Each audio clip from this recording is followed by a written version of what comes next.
Hey, this is Michelle, and I thought I would do a quick video in this new little journal that I made.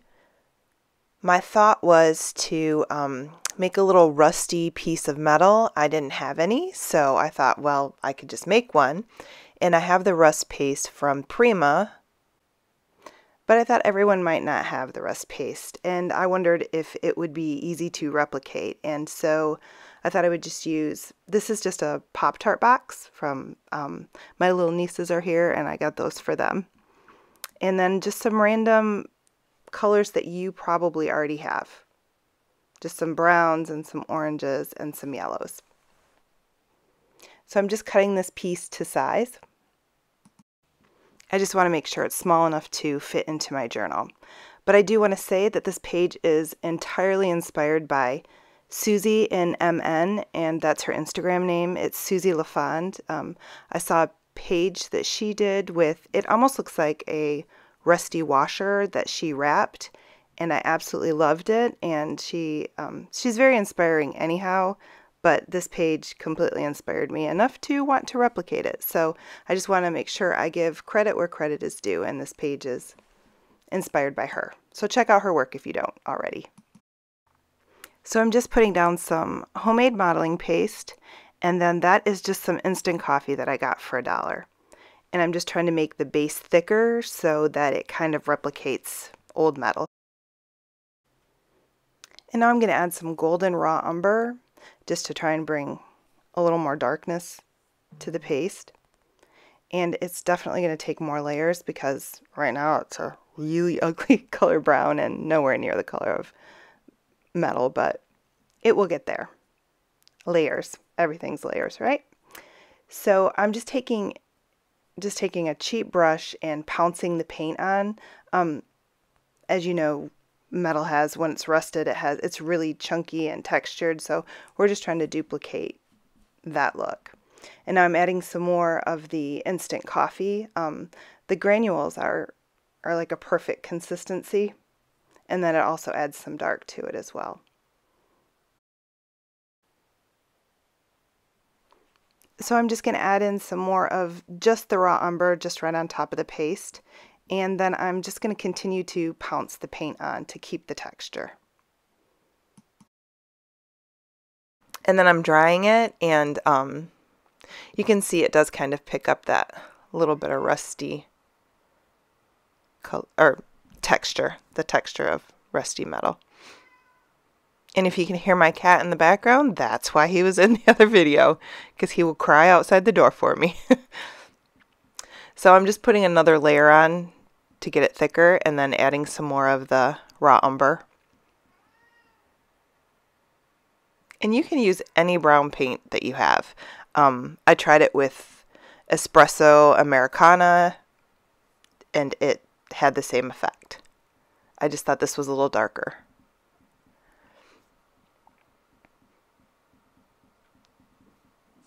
And now that's Quinacridone Nickel Azo Gold, and I'm using a little bit of that and a little bit of some chalk paint in the color Pumpkin, and that's just from Walmart.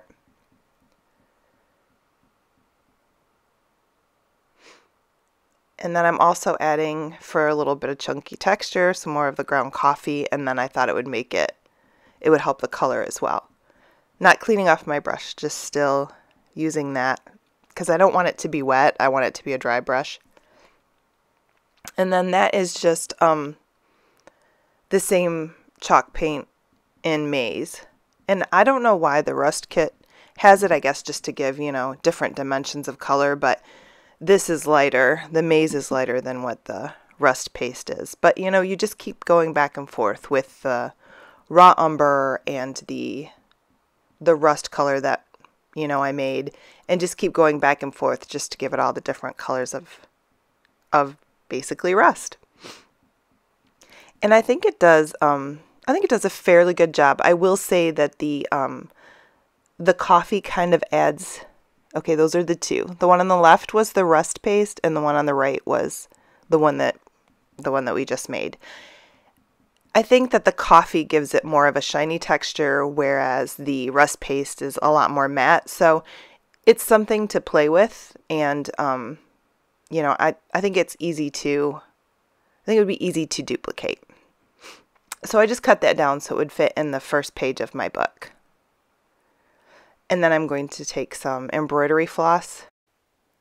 It's just variegated embroidery floss in kind of the color scheme that I wanted. So when I first saw Susie's page, I loved that the piece of metal just spoke volumes for the whole page. It was just a simple piece of metal, and it was such a great page that it completely inspired me, and I wanted to replicate it. Sometimes I have a tendency to overthink things and throw a little too much on the page, so for me it was kind of eye-opening that you can just have this one little standalone piece and a focal point, and it can speak volumes. So that's what I did. I just wanted to replicate it, but in case people didn't have metal, they could make their own. So what I'm going to do now is I have an old letter off to the side that I used in another project, and I'm just going to rip the letter up and kind of break that blank page up a little bit.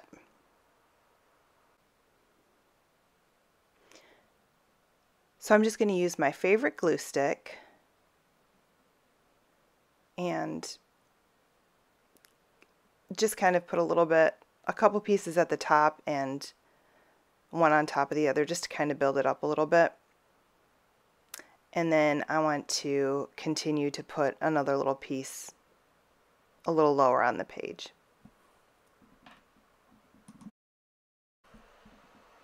So I'm just taking some Waverly chalk paint in the color plaster and just using a palette knife to just kind of blend the pieces of letter in with the page, in with the background a little bit better.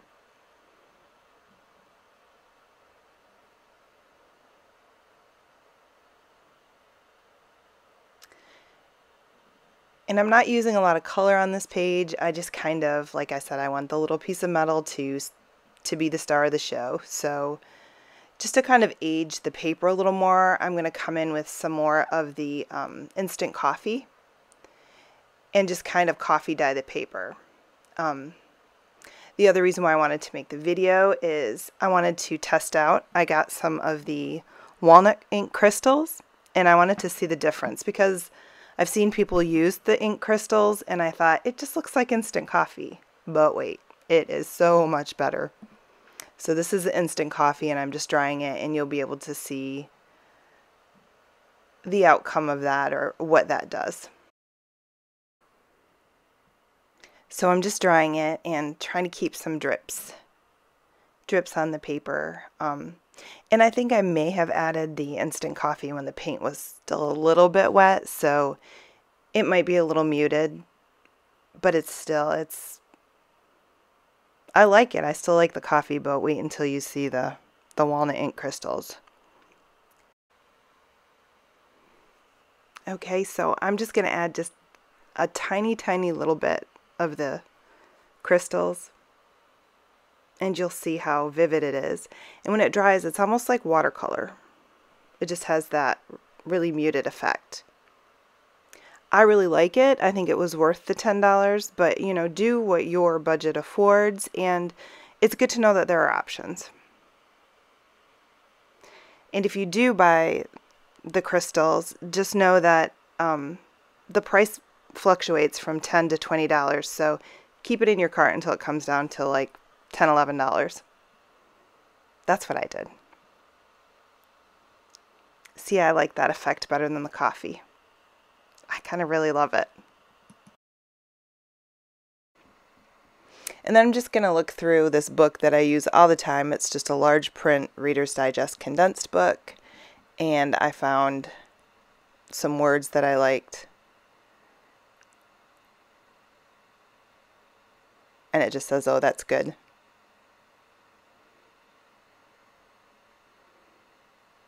And then I'm playing with placement, but nowhere near as long as I did before. So this one, like I said, it kind of came together easy.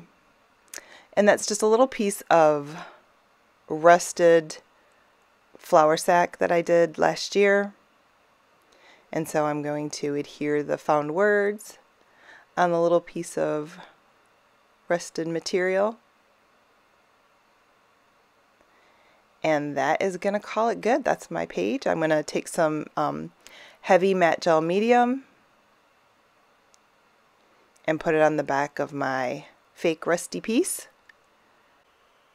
So that's my page, and thank you so much for watching. And if you decide to make your own and you get a better outcome, let me know. Would love to see it. Ask any questions, comments, and I would love it if you subscribed. Thanks so much.